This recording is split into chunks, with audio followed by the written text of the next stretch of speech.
you may need assistance with hearing is doctor's office visits, which bleeds into hospital visits, going shopping, transportation to and from events, volunteer activities if you participate in volunteering, entertainment, sports, going to the library, religious activities, and eating out.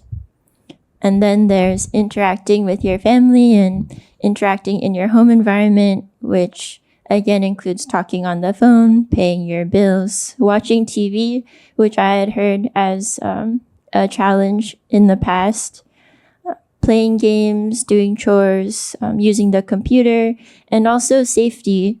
I think at Horizon House, it's nice because Horizon House probably supports a lot of the safety elements, whereas if you were living fully on your own, that would be an even larger concern. Sometimes they make announcements over loudspeakers in our hallway, and people say who have hearing challenges say that it's not accessible so well through their hearing aids.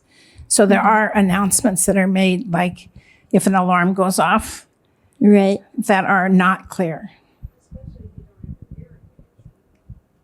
Oh, and somebody said, especially if you don't have your hearing aids in, which is a good point. If you're in an emergency, you might not grab your hearing aids while you're running out the door.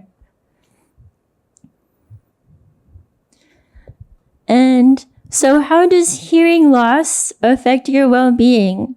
I included a number of factors on this page here that you may already be familiar with, or at least with some of them. Hearing loss can contribute to cognitive decline, depression, rehospitalization, falls, disability, and overall decrease in engagement in your meaningful activities. All of those not particularly positive things to hear, but hopefully what we talk about today can help to address or mitigate some of that. And before I dive into the occupational therapy suggestions about coping with hearing loss, I wanted to highlight these two statements here, which I came across while preparing this presentation. One is that OTs don't always have all of the answers, and they specialize in finding what works for each individual's unique circumstances. And this was said by an occupational therapist who has her own practice that specializes in assistive technology and home modifications. And even then, she says, I'm not the expert. I bring in a bunch of other experts depending on what the topic is. And really my role is bringing the right people together and then being the creative problem solver to support the individual.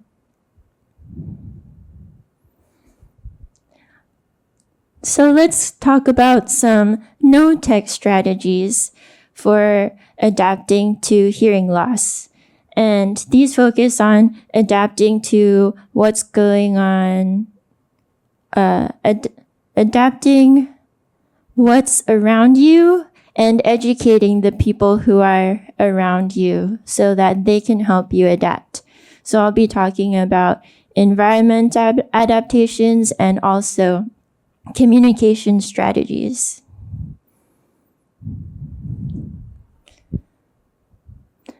A quiet room can help support better communication and safety.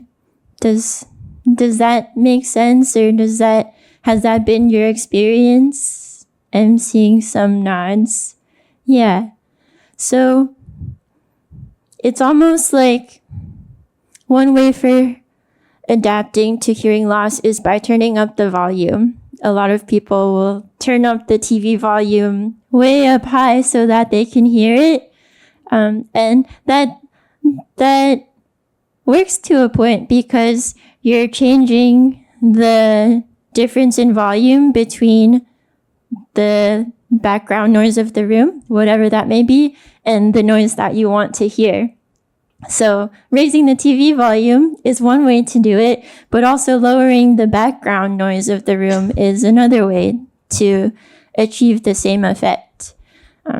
I was thinking about this, and from my experience going into residence apartments in Horizon House, I feel that a lot of you already have fairly quiet home environments. I don't know if you would agree with me. I'm only there some of the time.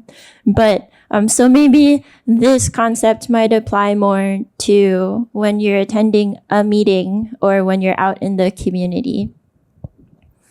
And a fact that I thought was a fun fact was that an individual without hearing loss needs the volume of a voice to be 6 decibels louder than the background noise for it to be understood. A person with hearing loss, it didn't specify what degree of hearing loss, needs the same voice to be 16 decibels or louder than the background noise to be understood. So, because a person with hearing loss needs that bigger difference, I would advocate that every bit matters. Maybe you turn up the volume a little bit, and also you try to make sure that you're in a relatively quiet environment. And so, how can we create a more quiet environment? Let's take a look at these images. And maybe somebody can tell me, based on the images you see up there, which room setup might provide the most quiet environment.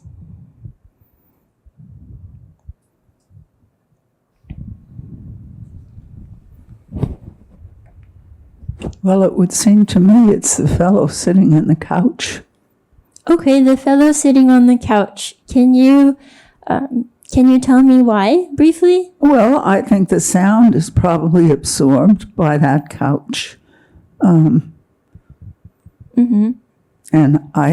much more so than the picture right above it, where it's harsh, and I think the sound would bounce off everything, whereas it would be absorbed by the couch. Right. Thank you. I think that's spot on. So, exactly, one of the ways that you can manage the noise or background noise in a room or in your home is by using materials like what's on the couch, pillows, thick blankets, heavy curtains, noise absorption panels if you want to put those in to help manage the background noise. Other strategies that I've come across are also using devices such as draft stoppers or door sweeps. If your door's not flush with the floor, or if the door wherever you are is not flush with the floor, the last apartment I lived in, I could see the light coming through the bottom of the door. So that probably would have been a good place to put a draft stopper to stop the draft, but also the noise.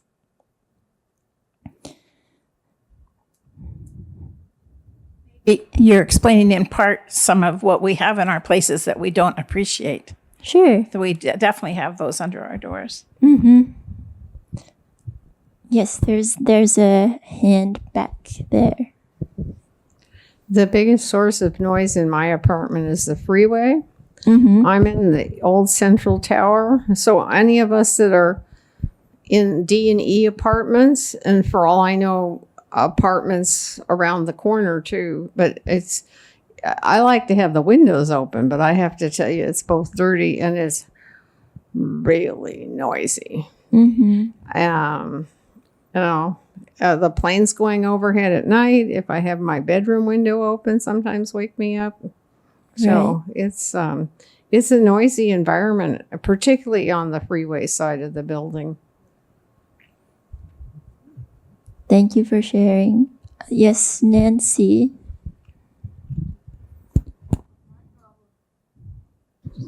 I'll just yell. No.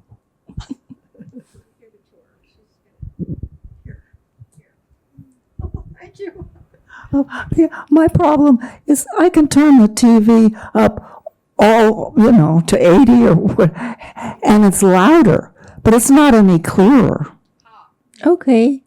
That's a good thing to point out as well. That's a good point.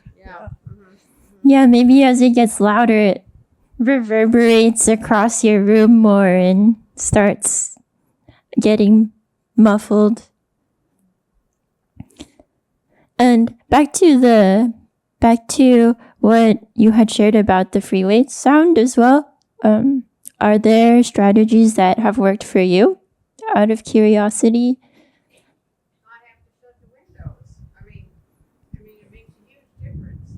But, it's 80 degrees out. That, you've got western sun coming.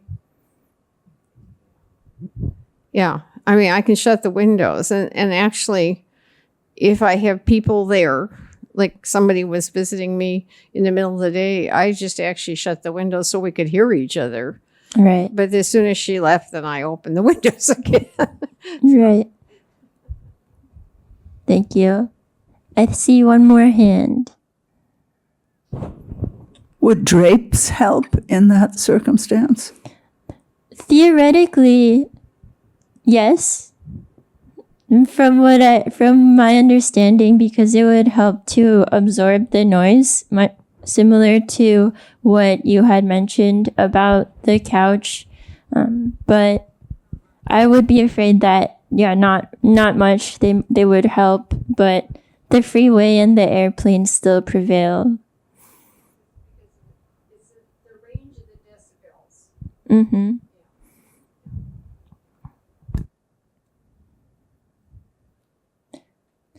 So let's move on from talking about the environment to strategies for communication. And I think these are strategies that are very helpful to share with those around you if you're open to talking to them about your hearing loss, or even if you don't want to lecture them for an hour about hearing loss strategies, you can maybe share one or two with them at a time when they're interacting with you. I think I skipped a slide. No? I think I may have lost a slide, but that's okay. So, one set of communication strategies that you can talk to your family or your friends or your caregivers or maybe even your healthcare provider about is don't shout when they're talking to you, and the reason for that is because when people shout, it distorts the way that their mouth moves. So if you're at all relying on their lip movements to interpret what they're saying, even if you're not a lip reader, it can make things harder. So instead, you can ask them to speak clearly at a moderate pace without overemphasizing words. You can also ask people to avoid speaking to you while they're chewing food or gum or have something in their mouth. Maybe you don't want them to do that anyway, but this is another reason to ask them not to do that. And also, you can ask them to rephrase something if you didn't quite understand the first time. The reasoning for this, I didn't find a specific reasoning for this, but it had come up in a couple of articles that I had read, to not just repeat the exact same thing, but to try rephrasing. And also, you can ask people to use facial expressions and gestures when they're communicating.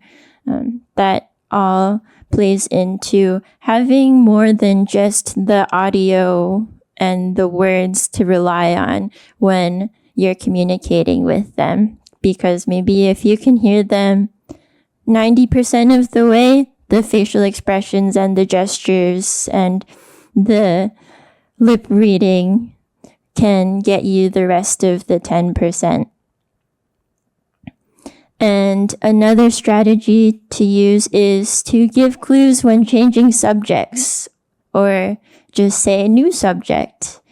An example that I have of this is that I currently play in a community orchestra, the Boeing employee orchestra. And we have a couple of orchestra members who seem like they have some hearing loss. Some wear hearing aids and some don't. And one of them seems to have a particularly hard time with hearing what the conductor says. I have a hard time sometimes too, because he changes subjects quickly and then all of a sudden he'll say, okay, let's start at measure 4. And within 2 seconds, we're all playing again.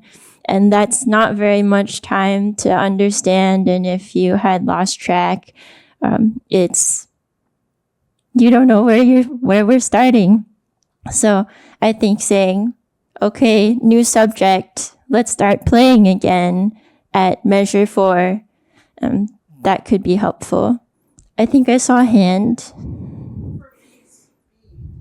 If people talk very quickly, I cannot understand them. And I was kind of surprised. I went to a play. I didn't have any trouble hearing the play, but the director spoke in the beginning and he just rattled off. And I thought, I don't know what he said. Mm-hmm. And I think we can practice that. And, for someone you have a relationship with, you can just ask them to slow down. Right. We have another hand.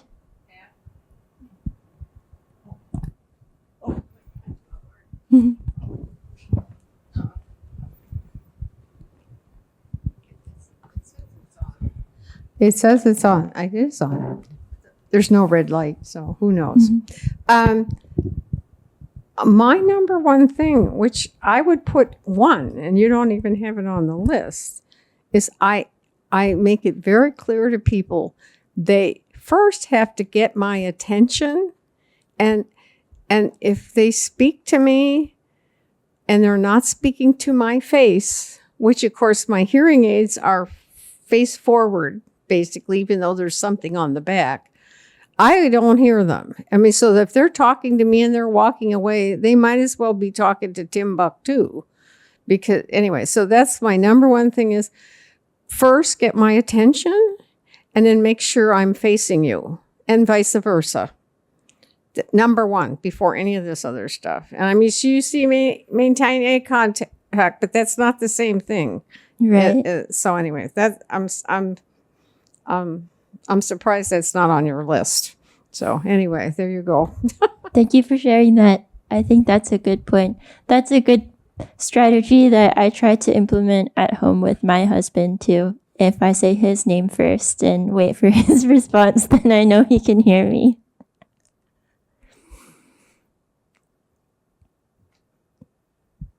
Okay, and thank you for your input along the way. And yes, the last item on this slide is to maintain eye contact. And I think what was just shared is very valuable, not just maintaining eye contact, but making sure you're facing the person.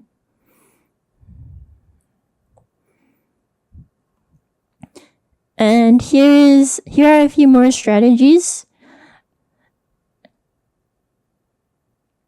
If you're communicating with a friend or family member, you feel comfortable talking to them about your hearing loss, you can ask, or even if not, you can ask them to be patient with you. Maybe it takes more time for your brain to process what's being said because of the hearing loss. Or, yes, you can advocate for yourself at your doctor's appointments, or maybe ask your family member to advocate for you if they're with you at a doctor appointment, to have the provider talk to you and not to your family member about you. And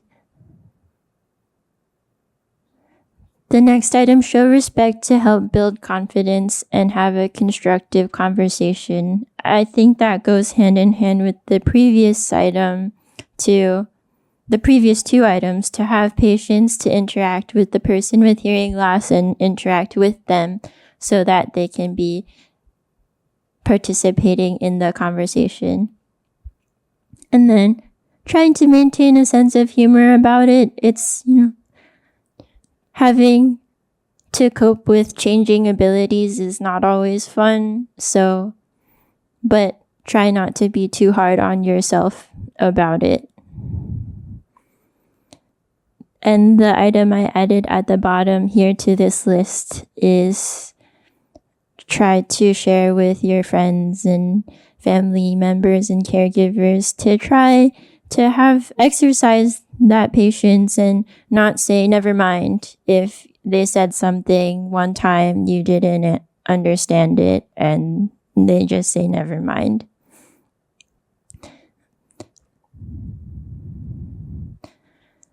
I have a few examples of how all of these many bullet points we just went over could all come together to support a person's participation in occupations, tying it back to occupational therapy and meaningful activities. So for somebody who enjoys playing bingo but is experiencing hearing loss, an occupational therapist or themselves or somebody could coordinate with the activity person, whoever runs bingo or organizes activities, to have the numbers written on a whiteboard as they're called out. Maybe you do that already at Horizon House. Okay. Okay. Okay, no bingo.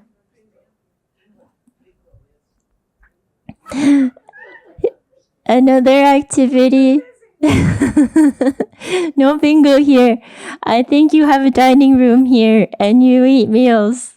So for meals in the dining room, you could try to coordinate with the dining room to turn off background music if they have that. And maybe, of course, some people enjoy having dinner music. So maybe there's a certain day of the week where there's no music or a certain time frame. Okay.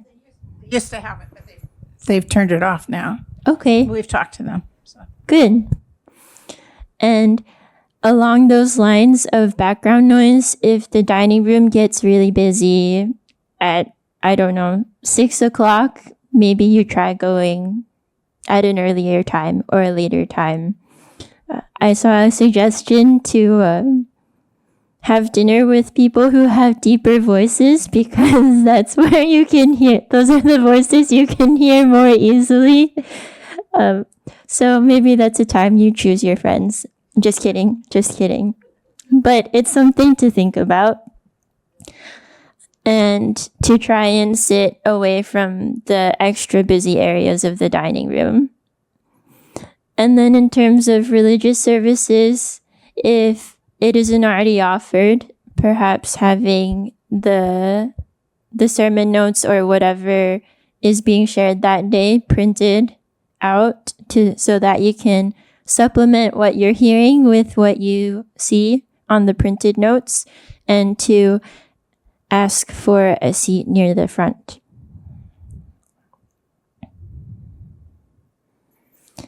I will skip this for now, and if we don't get to it, I can share the link with to Ginny.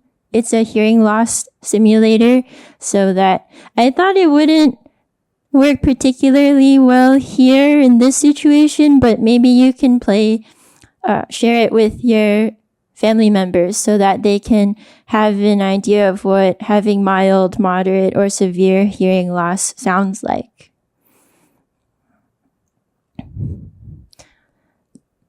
Moving on to assistive technology.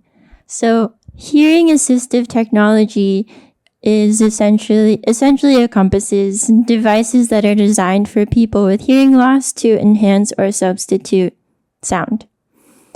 Today, I'll touch on captioning, sound amplification, and the use of haptic feedback. No need to read this entire list right now. It is just meant to convey a large list of hearing assistive technology options that exist out there for people with hearing loss to perhaps experiment with or try out. They're both lists of hearing assistive technology. It was a very long list, so I broke it into two. I see a hand in the back. What does the word haptic mean? Haptic. I don't know the dictionary definition, but what it encompasses is the use of like vibration as an alternative to sound. Yes. Yeah. Kind of like when your phone vibrates, or some phones have that little small vibration when you tap the screen. They call that haptic feedback. Like a kid pulling on your sleeve. Yes. Maybe you could read the categories and just give a few examples. Sure. I'll read the categories of these hearing assistive technologies. First is assistive listening devices, an example of which is a pocket talker. You may see that later. Visual or vibrating alert devices, such as a dual alarm with a shaker clock. So those are devices that are extra loud alarm clocks that also have a vibrator that goes under your bed. So even if you can't hear the alarm, it's gonna shake you and wake you up. The next category is communication supports, person to person, followed by voice to text or sign, real-time captioning, communication supports for telecommunication, so various technologies to support your phone use, and then a range of smartphone and tablet apps that help with sound amplification, visuals or vibration, communication support such as note takers, and mobile transcription.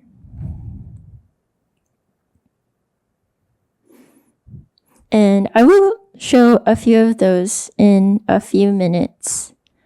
But first, a little bit about closed captioning. Not a lot, because I think you're familiar with it already, perhaps.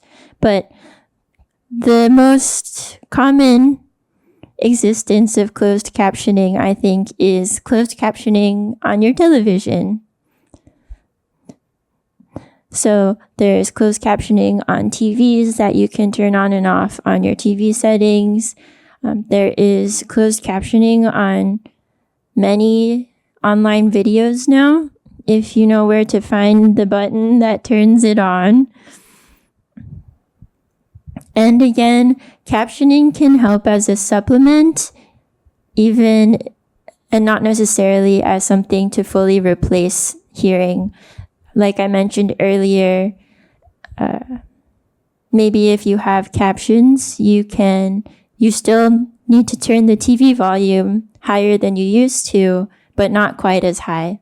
That was an example that I had come across. Let's say if Grandpa used to turn it all the way up to 20 after captions were turned on, he could listen to the TV at 15 and still understand what was being said, which the rest of the family appreciated. Yes.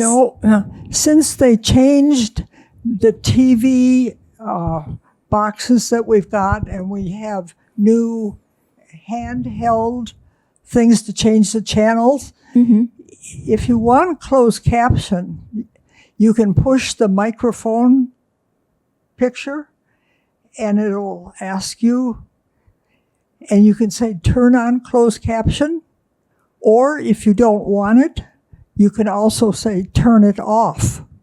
And it's very easy because you just do it with your fingers. Yes, that's nice. So everybody can go back to their rooms and experiment with that today.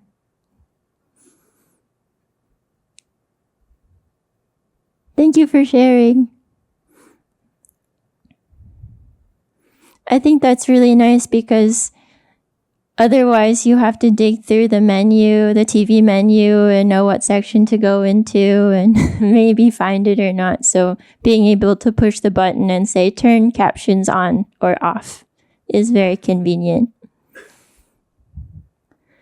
And here are a couple of other options for captioning. One is just using the features that are built into your smartphone, depending on, I think some people spend more time on their smartphones than others. So maybe some of you already have captions turned on your smartphone, others don't.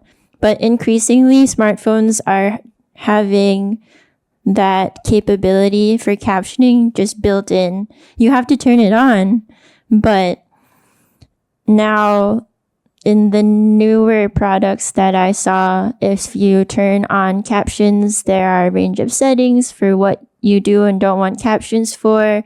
There's an option for the phone to caption any sound that's playing through your phone, and also an option for the phone to caption sound that it's picking up through its microphone. So perhaps that's helpful for watching things on your phone or for phone calls, or maybe even being in group conversations if the phone can pick up what other people are saying and then caption it for you. Yes. Closed captioning. Thank you. Oh, yeah. Closed captioning can also be hilarious Yes. if the person is not totally competent. I have a lot of material. My husband was a physicist, and his terminology was, very distinct, very specialized, and the closed captioning was extremely incompetent, and it is hilarious. And he was not hilarious. He was not trying to be hilarious. He was extremely, serious about black holes and, cosmology. And you'd watch this closed caption. It's a riot. That's a very good point. It does have its drawbacks too. Yeah. So, do you want to say something about with the phones, what you've learned people have questions about? Because you said something recently. A technology person. Okay. Well, that's sweet of you to say. I certainly think people can turn, if they're using their phone or the other phone, turning on a speakerphone is amazing. I don't do it enough, and I have to remind myself to do it, but it sure makes a big difference. I just went through that to see how that worked. And yeah, it's right in there so that you can have your phone pick up a conversation that you have with someone. It might be more amusing than the call itself, Nancy, but you certainly can use that. I don't know what else I could say. You just sent out a message recently reminding people to use The speakerphone is an interesting comment. My Yeah. brother always has his phone on speakerphone. Yeah, it's Except I can't hear him when he's. well, you have to turn your phone on speakerphone too. Well, I hadn't thought about trying that, but Oh, but, that but would help. he only has a cell phone, and he usually calls me on my house phone. Yeah. Well, you have a speakerphone on your house phone. Anyway, but it's interesting when he uses his speakerphone, it doesn't come through my landline on the regular thing. So Well, I'll experiment. We'll try. His when he turns on speakerphone, it's only for him on his side. But- It doesn't carry over to you. You have to put your own speakerphone on. But when he has it not on speakerphone and he calls me on his cell phone, I have no problem hearing him. So that's the curiosity. That is a So curiosity. the point being that every system, when they interact, it has different effects, and it will vary from system to system. How do you get your phone to do these clever things? It tells you right up there. I can't read it. It's too small. So the print says what you do is you go to settings, and under settings, accessibility, Okay. and then captions. Okay. So, All right. we'll be able to, you can get this on your screen. This video will be available for you to look at the small print on your. Okay. And I was going to say, when you come for your next presentation, let's make the print larger. So it would be helpful. Yes. Yes. Thank you. I'll put my vision hat back on. Talk to Anne Marie after the session here. I can also stay after if you need help finding the captions on your phone. And one thought too, the speakerphone and hearing on the other end, it could be that when your brother has speakerphone on, people tend to set the phone farther away. And then when they speak, then the phone doesn't pick up what they're saying as well. Operator error. Yes. And the last item on this slide is a separate app that also provides captioning. There are zillions of apps these days, but this is an example of an app that can caption for you.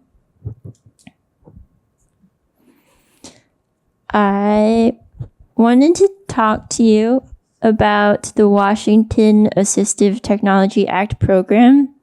Is this something that you're already familiar with? No.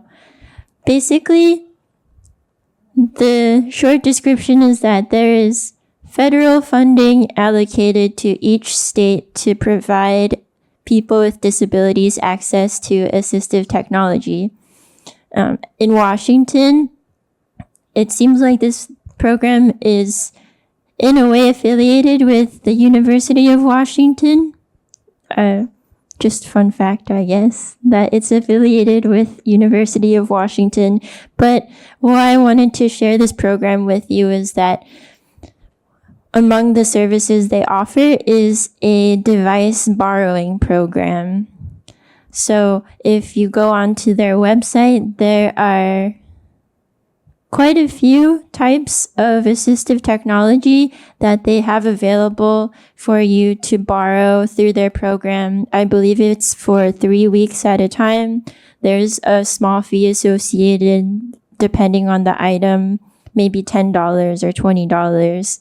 But it for items that cost a couple $100s to buy on your own, it could be a good service to try out, because it is hard to know just by reading about an item, is it actually going to work for you, or will it actually make a sound loud enough? So this seems like a good resource to utilize. And actually it looks like they also offer demonstrations if you want to reach out to them and see if they can come to Horizon House and talk to you about some of the assistive technology that they have available. I'm not sure if you have to go there or if they can also come here. And I wanted to go through a couple of items with you. I know we're running short on time, so I have 2 items that I want to go over with you, and I'll move on from there. Does anybody know what this item might be?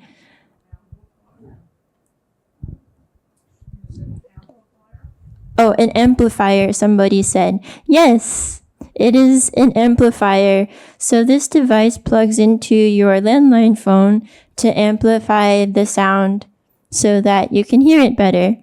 The manufacturer description says it increases the call volume up to 100 times or 40 decibels. And it also helps to distinguish between similar sounding words such as chin and shin. So this is one of the items available to borrow from the technology program. Perhaps it could be helpful. I remember last time I was at Horizon House, somebody had mentioned that it's great that hearing aids pair with your smartphones, but Horizon House has announcements that come through on the landline, or some communications from Horizon House come through the landline, so that continues to be a challenge. Maybe this could help.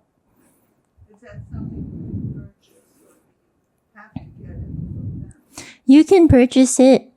Well, you should be able to purchase it. This specific one, when I looked it up, the one listing I found on Amazon was out of stock or unavailable. But another aspect of assistive technology is that when I go through the occupational therapy list, it's sometimes a good starting point, and sometimes those products are better, but also just the rest of other aspects of technology move faster. So there might be alternatives to this specific product now that serve the same purpose. I'm going to skip this one. And does anybody know what this might be? I hear speaker. It's a speaker. It's a special speaker. It is the Stereonic portable wireless TV speaker. Also, last time I was at Horizon House, somebody had mentioned that it's difficult to hear what's being said on the TV. And I don't remember why, but hearing aids weren't helping either. So this might be an alternative to try out. It's a speaker that connects to your television, and you can bring the speaker closer to you so that the sound is both amplified and closer to you. So that might help with hearing what's coming out of the TV for you. And if you live with a family member, maybe it is nice for them too, because then you don't have to turn up the volume quite as high.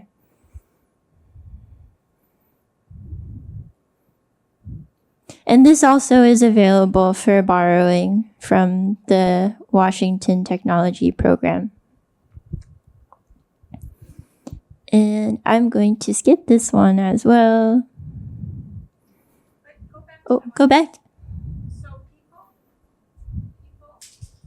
People who live in the North Tower have a flashing doorbell, but people in other parts of Horizon House don't have access to that. Oh, So that might be something. I'm thinking of somebody in particular I know that would really benefit from having this. and this is a doorbell that it provides visual feedback, but also amplifies the sound. And the speaker part of it is mobile too. You can put it wherever you want or even carry it with you. So an example of an alternative use for this was caregivers who are hard of hearing. So if you're a caregiver for a family member and they have trouble getting your attention when you're in a different room because of hearing loss, this can be used. And I want to make sure we have time for questions, so I can stop. Okay. Should I? Okay, I'll keep going. And now we've reached hearing aid management. I wanted to touch on two topics from an occupational therapy perspective, which is caring for your hearing aids and also earwax, which is a topic that had come to my attention. I by no means identify as a hearing aid expert. I would defer to your audiologist and hearing aid provider for the minute details, but something that I had observed in my time as an occupational therapist is that we didn't talk about caring for hearing aids very much. Often it would be either I'm working with somebody who wears hearing aids and they're wearing them, or I'm working with somebody who has hearing aids and they're not wearing them and they can't hear me, so I ask them to put them on. But there's more to it than that. I took some time to learn about caring for hearing aids, and it seems like it could be a challenge for people, and which would then in turn impact the functioning of your hearing aid. What I learned is that more or less, there are components of it that you need to clean every day or every week. And hearing aids are kind of tiny. So they can be difficult to manage if you have arthritis in your hands or if your vision is not so good. So I just wanted to share some quick thoughts about how you might change your setup to make that easier. So one way is to set up a workstation for yourself, maybe somewhere where you can sit down with good lighting to take care of your hearing aids. You can set down a hand towel on your table or surface so that if the hearing aid or the battery falls out of your hand, it doesn't automatically roll onto the floor and away from you. You can try to modify small tools so that you can grab them more easily, or alternatively try to rig up a setup so that you can stabilize a small piece of your hearing aid that you're trying to clean off with another small tool. Or you can ask a friend or family member or caregiver to help, even if it's not every day.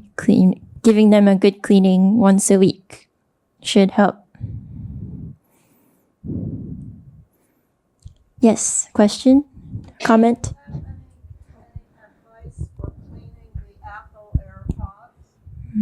The question was, do I have any advice for cleaning the Apple AirPods? I do not use AirPods, so I'm not familiar with their care.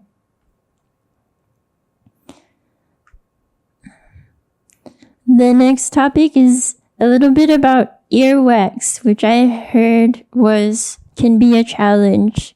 So earwax is normal. Everybody has earwax or should have earwax. It's just something that your body does and creates and also eliminates naturally at baseline. But older adults have drier earwax or tend to have drier earwax, which can contribute to the earwax being less effectively excreted from your body, which can lead to earwax buildup and then in turns affects your hearing. So another element that can contribute to earwax or buildup of earwax is actually wearing hearing aids and wearing earbuds. Of course, you should definitely wear your hearing aids if you have them. This is not a message to not wear your hearing aids, but it's just for awareness that you might be extra prone to earwax buildup if you are an older adult and also wear hearing aids. So there are different ways to remove the earwax. There are a number of at-home removal kits. There's always the option of professional removal from your audiologist or ENT, and you could mitigate the mitigate the buildup aspect by choosing to wear headphones that go over your ears instead of earbuds, if that's an option. So that's my 2 cents on earwax. And I will stop there I'll stop on this page. Any other questions? Thank you for your time. Are there other questions or concerns that some of you have that we didn't address here?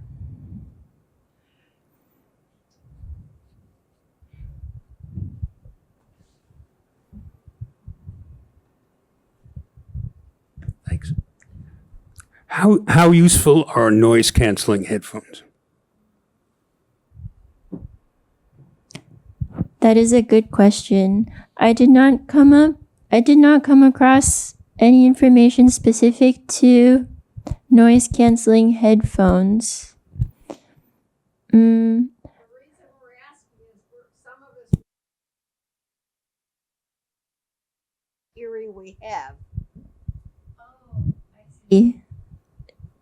Also, it helps against traffic noise, which is pretty constant. Right. That's what it's designed for. Right. That's a good point that you bring up, and also protecting the hearing that you have too. Yeah. Yes. Without looking further into it, I would say that noise canceling headphones are a good preventative measure, and I believe the technology for them has gotten quite good to effectively block out the sound. But then my mind jumps to the safety aspect of when you're wearing noise canceling headphones, that you would want to be mindful of extra mindful of what's going on in your surroundings, since now you have intentionally eliminated being able to hear. For example, whether somebody's behind you or talking to you. No. It will not attenuate impacts or impulsive sounds. It will not attenuate that. It's designed for airplanes, which have a constant, white noise background, and so it inverts the sound that it hears, and that cancels it. But it won't work with quick responding, impacts. Oh, okay. Go. Right. Now that you bring it up, I've heard that before. Thank you for the question. I probably don't have enough knowledge about noise canceling headphones to give you a good answer on that. It's a really good question,